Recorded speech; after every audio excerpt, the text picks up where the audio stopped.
ಭವನದ ವೈಭವ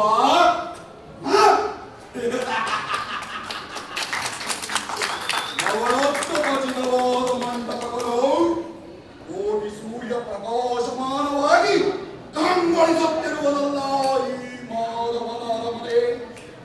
ಈ ಭವನವನ್ನು ಕಂಡಾಕ್ಷಣ ಒಳಗೆರಗಿದಂತೆ ನನ್ನ ಅಂತರಾತ್ಮದಲ್ಲಿ ಭಾಸವಾಗುತ್ತಿರುವುದಲ್ಲ. ಶಿಲ್ಪಿಯ ಕೈ ಚಾತುರ್ಯ ವರ್ಣಿಸರ ಸದಳ ನನಗೆ ಗೀತದ ಬಂತು, ನನಗೆ ಗೀತದ ಬಂತು. ಸ್ವಸಾಗರ ಪೃಥ್ವಿಯನ್ನೇ ಶೋಷಣ ಮಾಡುತ್ತಿರುವ ಗಾಂಧಾರಿ ದೇವಿಯ ಗರ್ಭ ಸಂಜಾತ ಶತ್ರುಧ್ವಂಸ ಧುರೀಣ ಅಸ್ಥಿರಾವತಿಯ ಮಣಿಮುಕುಟ ರತ್ನ ಸಿಂಹಾಸನಾಧೀಶ್ವರನಾದ ಈ ಕೌರವನ ಭವನಕ್ಕಿಂತಲೂ ಈ ನಂದ ಗೋಪಾಲಕನ ಭವನವು ಅದ್ಭುತವೇ, ರಮಣೀಯವೇ, ಶೋಭಾಯಮಾನವೇ? ಎಲ್ಲ ಎಲ್ಲ ಸಾಧ್ಯವಿಲ್ಲ.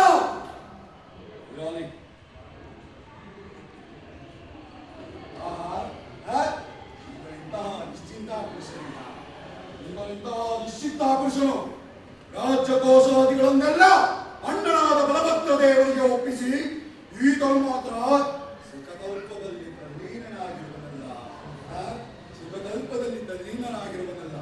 ಇಲ್ಲದೆ ಈತನು ಎಚ್ಚರಗೊಳ್ಳುವ ತನಕ ನಾವು ಕಾದಿದ್ದು ನಾನು ಬಂದ ಕಾರ್ಯವನ್ನು ಸಾಧಿಸಿಕೊಂಡೇ ಹೋಗೋಣ.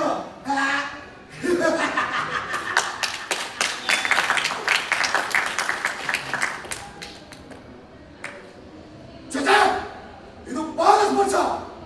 ಗೋಪಾಲಕನಾದ ನಾನು ಗೋಪಾಲಕನಾದ ಈತನು ಪಾದದಲ್ಲಿ ಅಸಂಭವ, ಅಪಮಾನ.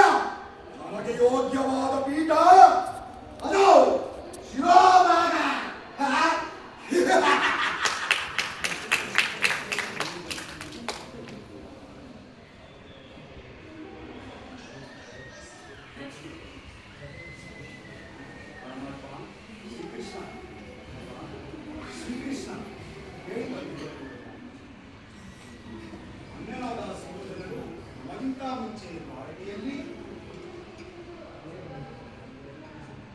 ಏಕೆ ಅರ್ಜುನ ನನ್ನನ್ನು ನೋಡಿ ನಿನಗೆ ಅಸಮಾಧಾನವೇ?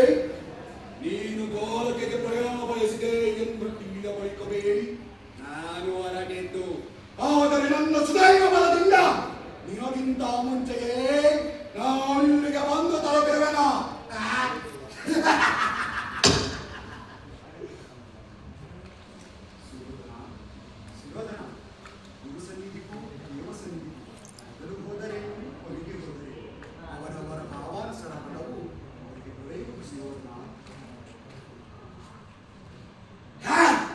ಹಾಗೆಂದು ಸುಮ್ಮನೆ ಕುಳಿತರೆ ಕಾರ್ಯವಾಗುವುದೇ ಧನಂಜಯ.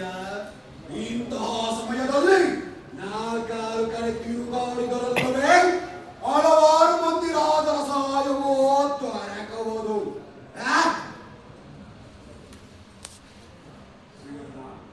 ನಾನು ಇಲ್ಲಿಗೆ ಬಂದದ್ದು ಈ ಮಹಿಮಾಮೂರ್ತಿಯ ಪಾದಚರಣೆಗಳಲ್ಲಿ ಕುಳಿತು ಆತನಿಂದ ಬರುವ ನಾಲ್ಕಾರು ಮಾತುಗಳನ್ನು ಕೇಳಬೇಕೆಂಬ ಇಚ್ಛೆಯಿಂದ ಹೊರತು ಇನ್ಯಾವ ಇಚ್ಛೆಯಿಂದಲೂ ಅಲ್ಲ ಸುಯೋಧನ.